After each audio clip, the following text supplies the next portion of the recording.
ഇത് mass Motors എന്നാണ്.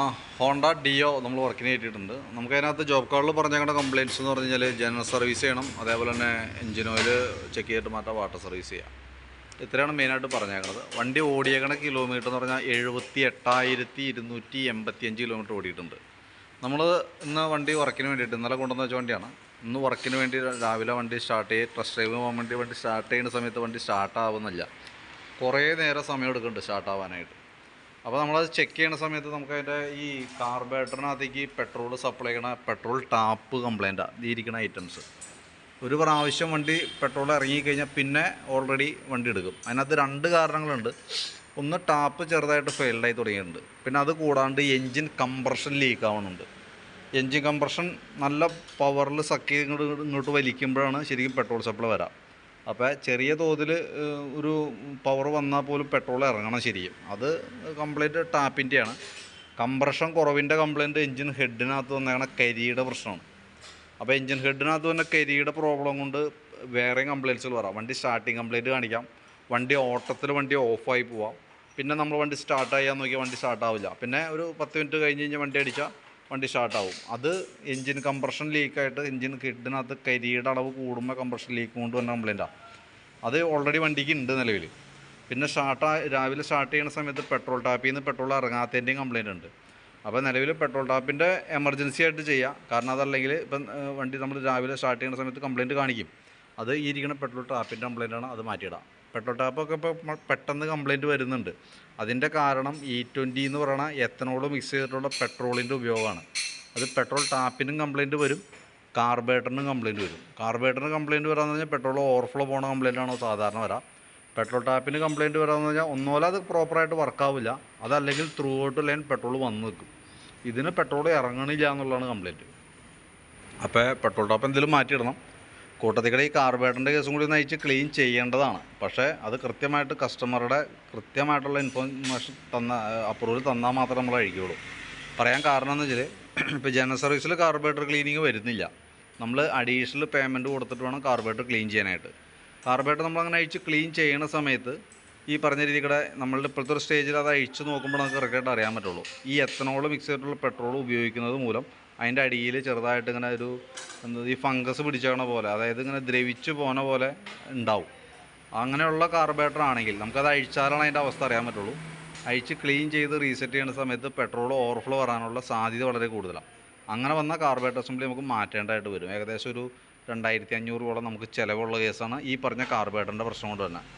അതിപ്പോൾ നിലവിൽ വണ്ടി ഓടിക്കുമ്പോൾ വണ്ടി ഇപ്പോൾ പെട്രോൾ സ്റ്റാർട്ട് ചെയ്ത് പെട്രോൾ സപ്ലൈ ഇല്ലാത്തതുകൊണ്ട് പെട്രോൾ നമ്മൾ കറക്റ്റ് കൊടുത്ത് സ്റ്റാർട്ട് ചെയ്ത് ഓടിക്കുമ്പോൾ പ്രത്യേകിച്ച് ലക്ഷണങ്ങളൊന്നും കാണിക്കണില്ല. പക്ഷേ അത് ചെയ്യേണ്ടത് ഒരു ടൈം ആയിട്ടുണ്ട് ഇപ്പോൾ നിലവിൽ.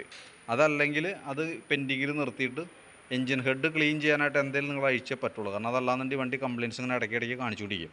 അത് ക്ലീൻ ചെയ്യണ കൂട്ടത്തിലൂടെ ഹെഡ് കാർബറേറ്ററും കൂടി ക്ലീൻ ചെയ്യണമായിരിക്കും കുറച്ചുകൂടി നല്ലത്. അതെങ്ങനെ വേണ്ടതെന്ന് വെച്ച് നോക്കിയിട്ടൊന്ന് പറയാം. പിന്നെ നമ്മൾ സർവീസുമായി ബന്ധപ്പെട്ട് വർക്കിന് കയറ്റി ബാക്ക് ബ്രേക്കിൻ്റെ ഭാഗം തോന്നി നമ്മൾ ചെക്ക് ചെയ്യുന്നുണ്ട്. ഡീറ്റെയിൽ ആയിട്ട് ചെക്ക് ചെയ്ത് വരുമ്പോൾ ബ്രേക്ക് ലൈനർ നമുക്ക് അത്യാവശ്യം ഉപയോഗിക്കാനുണ്ട്. നിലവിൽ ഇതുമ്പോൾ കിടക്കുന്നത് ഹോണ്ടയുടെ ഒറിജിനൽ ലൈനറാണ്, കമ്പനി ലൈനറാണ്. അപ്പോൾ നമുക്ക് ബ്രേക്കിൻ്റെ ക്യാമൊക്കെ ചെറിയ ടൈറ്റ് കാണിച്ച് തുടങ്ങിയിട്ട് അതൊന്ന് അഴിച്ച് ഗ്രീസ് ചെയ്ത് റീസെറ്റ് ആക്കാം. പിന്നെ നമ്മുടെ ഈ ഗിയർ ബോക്സിൻ്റെ ഈ ഭാഗത്തേക്ക് നോക്കുമ്പോൾ സാധാരണ അല്ലാത്തൊരു ഓയിൽ മയത്തോട് കൂടിയിട്ട് ചെളി പിടിച്ചിരിക്കുന്നതായിട്ട് കാണാം. അത് ഗിയർ ബോക്സ് ലീക്കായി തുടങ്ങിയതാണ്.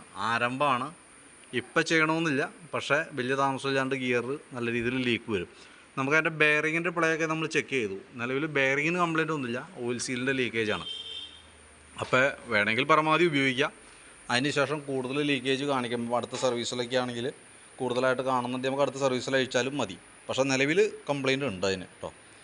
പിന്നെ ലെഫ്റ്റ് സൈഡ് ബ്രേക്ക് പിടിക്കുമ്പം ബ്രേക്ക് പ്രോപ്പറായിട്ട് വർക്കിംഗ് അല്ല, ഒരു ചതഞ്ഞ രീതിയിലുള്ള ബ്രേക്ക് വരാം. അതായത് പിടിച്ചു കഴിഞ്ഞാൽ റിട്ടേൺ പോകണില്ല, അങ്ങനത്തെ ഒരു പ്രശ്നം. അത് കേബിളിൻ്റെയാണ്. അത് ലെഫ്റ്റ് സൈഡ് ബ്രേക്കുമേന്ന് വരുന്ന 2 കേബിളുകളും ടൈറ്റ് കാണിക്കുന്നുണ്ട്. അപ്പോൾ അതഴിച്ച് കേബിളുകൾ മാറ്റിയിട്ട് കഴിഞ്ഞാലാണ് ബ്രേക്ക് ക്ലിയർ ആവുള്ളൂ.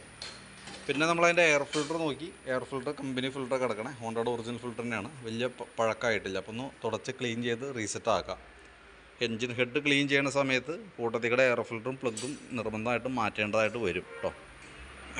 പിന്നെ ക്ലച്ച് സൈഡ് നമ്മൾ അഴിച്ച് ഡീറ്റെയിൽ ആയിട്ട് നോക്കണുണ്ട്. അതിൻ്റെ വേരിയേറ്റർ ബോഡി അതൊക്കെ പുതിയതാണ് കിടക്കണേ. ബെൻഡെക്സിൻ്റെ ഭാഗം ചെക്ക് ചെയ്ത് വേറെ കംപ്ലയിൻ്റ് ഒന്നുമില്ല. ക്ലച്ച് യൂണിറ്റ് ആയാലും ഒന്ന് അഴിച്ച് ഗ്രീസ് ചെയ്തിട്ടാൽ മതി. ബെൽറ്റ് നമ്മൾ നോക്കി, ബെൽറ്റ് പുതിയ ബെൽറ്റ് കിടക്കണേ, കമ്പനി ബെൽറ്റ് കിടക്കണം കേട്ടോ. അപ്പോൾ നിലവിൽ ക്ലച്ചിൽ പറയത്തക്ക വർക്കൊന്നുമില്ല. ജസ്റ്റ് ഒന്ന് ക്ലീൻ ചെയ്യുക. നമ്മൾ റൊട്ടീൻ ചെക്കപ്പ്, റെഗുലർ ചെക്കപ്പിൻ്റെ ഭാഗമായിട്ട്, സർവീസിൻ്റെ ഭാഗമായിട്ട് നമ്മൾ അഴിച്ചാണ്. അത് ഗ്രീസ് ചെയ്ത് റീസെറ്റ് ആകുന്നുണ്ട്. പിന്നെ നമ്മൾ ഈ ഭാഗത്തേക്ക് വരുമ്പോൾ എഞ്ചിൻ ഹെഡിൻ്റെ ഭാഗം ചെക്ക് ചെയ്തു. ഇവിടെ ചെറിയൊരു നനവൊക്കെ തുടങ്ങിയിട്ടുണ്ട്, എന്നാൽ കാര്യമായിട്ടുള്ള ലീക്കേജ് ഒന്നും പറയാറായിട്ടില്ല. പിന്നെ ചോക്കിൻ്റെ കേബിൾ, ആക്സിലേറ്ററിൻ്റെ കേബിൾ, 2 കേബിളുകൾ ചെക്ക് ചെയ്തു, നിലവിൽ ഓക്കെയാണ്. പിന്നെ ഫ്രണ്ട് സൈഡിലേക്ക് വരുമ്പോൾ ഫ്രണ്ട് ബുഷുകൾ ചെറുതായിട്ട് കംപ്ലയിൻറ്റ് കാണിച്ചു തുടങ്ങിയിട്ടുണ്ട്. ഇവിടെ ഗ്രീൻ ബുഷൊക്കെ നല്ല രീതിയിൽ ഓവലായി പോയിട്ടുണ്ട്. ലിങ്കിൻ്റെ ബുഷും പ്ലേ കാണിച്ചു തുടങ്ങിയിട്ടുണ്ട്. അപ്പോൾ 2 ബുഷും ചേഞ്ച് ചെയ്യേണ്ട ടൈമാണ്.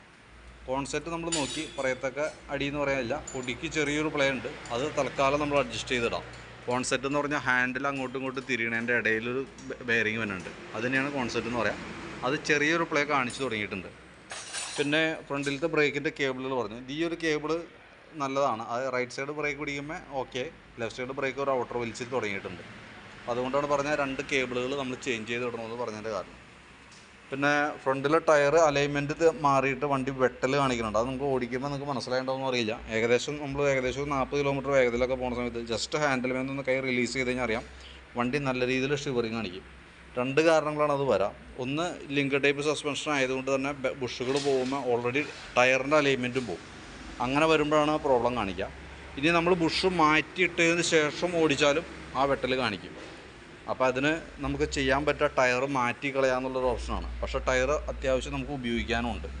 അപ്പോൾ നമ്മൾ ചെയ്യേണ്ട കേസ് എന്ന് വെച്ചിട്ടുണ്ടെങ്കിൽ ബാക്കിലത്തെ ടയർ നമ്മൾ എപ്പോഴാണോ മാറ്റണേ, ആ മാറ്റുന്ന സമയത്ത് ഈ ഫ്രണ്ടിലെ ടയർ ഡിസ്ക് ഏപ്പാടിയാൽ 4 നെട്ട് അഴിച്ച് അങ്ങനെ തന്നെ നേരെ ഫ്രണ്ടിലേക്ക് ഇടാം. ബാക്കിലത്തെ നെട്ടിൻ്റെ ഡിസ്ക് അഴിക്കുക, അതുമ്പോൾ പുതിയ ടയർ സെറ്റ് ചെയ്ത് വെച്ച് നേരെ ഫ്രണ്ടിൽ സെറ്റ് ചെയ്യുക. അപ്പോൾ ആ കംപ്ലയിൻറ്റ് മാറിക്കോളും. അതായത് ടയർ റൊട്ടേഷൻ ചെയ്ത് സെറ്റ് ചെയ്യുക. നമുക്ക് ഈ മോഡൽ വരെയുള്ള വണ്ടികൾക്ക് അത് പോസിബിളാണ്. കാരണം ഫ്രണ്ടും ബാക്കും ഒരേ അളവാണ്, 10 ഇഞ്ചാണ് അതിൻ്റെ വീൽ സൈസ് വരാം. അപ്പോൾ അതുകൊണ്ട് റൊട്ടേഷൻ ചെയ്യാനായിട്ട് പറ്റും. അതാണ് അതിനൊരു മാർഗ്ഗമുള്ളൂ. എപ്പോഴും പുതിയ ടയർ യൂസ് ചെയ്യുമ്പോൾ ഫ്രണ്ടിലെ ടയർ ബാക്കിലേക്ക് ഇട്ടിട്ട് പുതിയ ടയർ ഫ്രണ്ടിലിടാം. അതാണ് ഈ ലിങ്ക് ടൈപ്പ് സസ്പെൻഷൻ വരുമ്പോൾ നമ്മുടെ ഹോണ്ടയുടെ വണ്ടികൾക്ക് ഏറ്റവും അഭികാമ്യമായിട്ടുള്ളത്. കാരണം എങ്ങനെ നോക്കിയാലും ഫ്രണ്ട് റൈറ്റ് സൈഡ് തേമാനമുണ്ട്. അതാ വണ്ടിയുടെ അലൈൻമെൻറ്റ് ആ രീതിയിലാണ്. പിന്നെ ഇതിൻ്റെ ബുഷുകളും കൂടി പോയി കഴിഞ്ഞ് ഓടുമ്പോൾ ഓൾറെഡി ഉള്ള ടയർ അലയും മാറി കിടന്ന് ഓടും, നല്ല രീതിയിൽ ഷിവറിങ് കാണിക്കും. അതാണ് ഇപ്പോൾ നിലവിൽ നമ്മുടെ വണ്ടിയുടെ അവസ്ഥ കേട്ടോ. പിന്നെ ബാറ്ററി നമ്മൾ ചെക്ക് ചെയ്യുന്നുണ്ട്, ബാറ്ററി ടെസ്റ്റ് കൂടുതൽ നടത്തുന്നുണ്ട്. ബാറ്ററി ടെസ്റ്റ് നമ്മൾ നടത്തി വിടുന്നുണ്ട്. ബാറ്ററിയുടെ കേസ് നമ്മൾ നോക്കുമ്പോൾ 12.87 വരെ കാണിക്കുന്നുണ്ട് വോൾട്ട് ഇപ്പോൾ നിലവിൽ. സാധാരണ നോർമൽ കണ്ടീഷനിൽ ബാറ്ററി നമ്മൾ ലോഡ് ടെസ്റ്റിലേക്ക് വിടുന്നുണ്ട്. ലോഡ് ടെസ്റ്റിലേക്ക് വിടുമ്പോൾ ബാറ്ററിയുടെ വോൾട്ട് പോകണം നോക്കിക്കോ 7.57 ഉണ്ട്, 7.50 ഒക്കെ വന്നിട്ടുണ്ട്. അപ്പോൾ 8.5 വോൾട്ടിൽ താഴേക്ക് വന്ന ബാറ്ററി കംപ്ലൈൻ്റ് ആയിട്ട് വരും. ആ സ്ഥാനത്താണ് ഈ പറഞ്ഞ 7.5 വോൾട്ട് കാണിക്കുന്നത് കേട്ടോ. അപ്പോൾ നിലവിൽ നമുക്ക് എപ്പോൾ വേണമെങ്കിലും സെൽഫിൻ്റെ കംപ്ലൈൻറ്റ് വണ്ടി കാണിക്കാം. ആ ഒരു സ്റ്റേജിലാണ് ഇപ്പോൾ ബാറ്ററിയുടെ അവസ്ഥ. ബാറ്ററി ഇപ്പോൾ അങ്ങനെയാണ് ഓടിക്കൊണ്ടിരിക്കുന്നത്.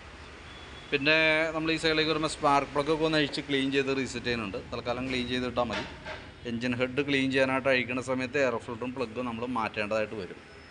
പിന്നെ സെക്കൻഡറി ഫിൽറ്റർ യൂണിറ്റ് ഒന്ന് അഴിച്ച് ക്ലീൻ ചെയ്തിടുന്നുണ്ട്. എഞ്ചിൻ ഓയിൽ മാറ്റുന്നുണ്ട്. ഇപ്പോൾ നിലവിൽ ഇത്രയാണ് മെയിനായിട്ട് ചെയ്യുക.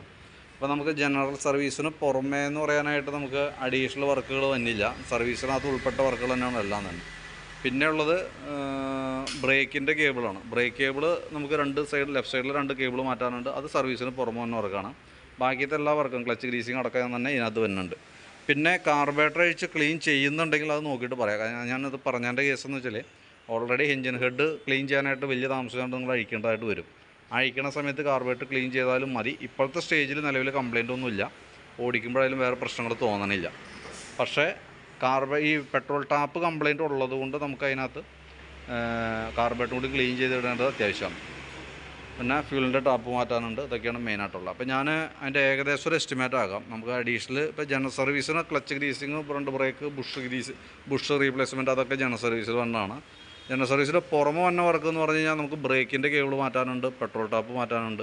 പിന്നെ കാർബറേറ്റർ ഈ പറഞ്ഞ പോലെ ക്ലീൻ ചെയ്യുന്നുണ്ടെങ്കിൽ ക്ലീൻ ചെയ്യാം. അങ്ങനെയാണെന്നുണ്ടെങ്കിൽ ക്ലീനിങ്ങിൻ്റെ വരും. ഞാൻ അത് തൽക്കാലം ഇതിനകത്ത് എസ്റ്റിമേറ്റിൽ കൂട്ടുന്നില്ല. അപ്പോൾ ബ്രേക്കിൻ്റെയും ഫ്യൂൽ ടാപ്പിൻ്റെയാണ് അഡീഷണലായിട്ട് വരാം. പിന്നെ ഉള്ളത് കംപ്ലയിൻസ് ആയിട്ട് നമുക്ക് ശ്രദ്ധിക്കേണ്ട കേസ് ഗിയർ ബോക്സിൻ്റെ സൈഡിൽ ലീക്ക് കാണിച്ചു തുടങ്ങിയിട്ടുണ്ട്. അതൊന്നും എസ്റ്റിമേറ്റ് ഞാൻ ഉൾപ്പെടുത്തുന്നില്ല. അത് വീഡിയോ കണ്ടതിന് ശേഷം നിങ്ങൾ നോക്കിയിട്ട് പറഞ്ഞാൽ മതി. ഇത്രയാണ് മെയിനായിട്ടുള്ളത്. അപ്പോൾ അത്രയും ഞാൻ എസ്റ്റിമേറ്റിനകത്ത് കാണിക്കുന്നുണ്ട്. അതിൻ്റെ ഡീറ്റെയിൽസ് വാട്സാപ്പിലിടാം. വീഡിയോ കണ്ടതിന് ശേഷം നോക്കിയിട്ട് പറയാം. പിന്നെ അപ്പോൾ നമ്മൾ ഈ പറഞ്ഞതിൽ എന്തെങ്കിലും കൺഫ്യൂഷൻ ഉണ്ടെങ്കിൽ നോക്കിയിട്ട് കൃത്യമായിട്ടൊന്ന് വിളിച്ച് കൃത്യമായിട്ട് കാര്യങ്ങൾ ചോദിച്ച് മനസ്സിലാക്കുക. അതിന് ശേഷം മാത്രമേ റിപ്ലൈ ഇടാം കേട്ടോ. അപ്രൂവൽ കൊടുക്കാം ചെയ്യാനുള്ളത്. പിന്നെ സ്റ്റാർട്ടിങ്ങിൽ വണ്ടി ഓഫായി പോകുന്ന കംപ്ലയിൻറ്റ് വരാൻ സാധ്യത വളരെ കൂടുതലാണ്. എഞ്ചിൻ ഹെഡിൽ കരി ഉള്ളത് കൊണ്ട് അത് പ്രത്യേകം ശ്രദ്ധിച്ചേക്കാം. കാരണം നമ്മുടെ ശരിക്കും 30,000 തുടങ്ങിയിട്ട് എപ്പോൾ വേണമെങ്കിലും നമുക്ക് ഈ കംപ്ലയിൻറ്റ് കാണിക്കാം. 25,000-നും 30,000-നും ഇടയിൽ ഹെഡ് ഡീകാർബണൈസിങ് ചെയ്യണം. പക്ഷേ ഒട്ടുമിക്ക വണ്ടികൾക്ക് അങ്ങനെ പ്രോബ്ലംസ് പ്രത്യക്ഷത്തിൽ കാണിക്കാറില്ലാത്തത് കൊണ്ട് നമ്മളങ്ങനെ പ്രസ് ചെയ്യാറില്ല. പക്ഷേ ഈ വണ്ടിയുടെ അവസ്ഥ അങ്ങനെയല്ല, ഓൾറെഡി കംപ്ലയിൻറ്റ് ഉണ്ട് കേട്ടോ. കാരണം നമ്മൾ ഫേസ് ചെയ്യുമ്പോൾ നമുക്ക് കംപ്ലയിൻറ്റ് കറക്റ്റായിട്ട് കിട്ടി. ഇതുകൊണ്ടാണ് ഞാൻ അത്ര ഉറപ്പിച്ച് പറഞ്ഞാൽ റിപ്പീറ്റ് ആ കംപ്ലയിൻറ്റ് വരും എന്നുള്ളത്. അപ്പോൾ വീഡിയോ കൃത്യമായിട്ട് കണ്ട് മനസ്സിലാക്കിയതിന് ശേഷം നോക്കിയിട്ടൊന്ന് റിപ്ലൈ ഇട്ടേക്കട്ടോ. നമുക്ക് അതനുസരിച്ചിട്ട് ആ പറയുന്ന രീതിയിൽ നമുക്ക് വർക്ക് ചെയ്യാം. ഓക്കെ.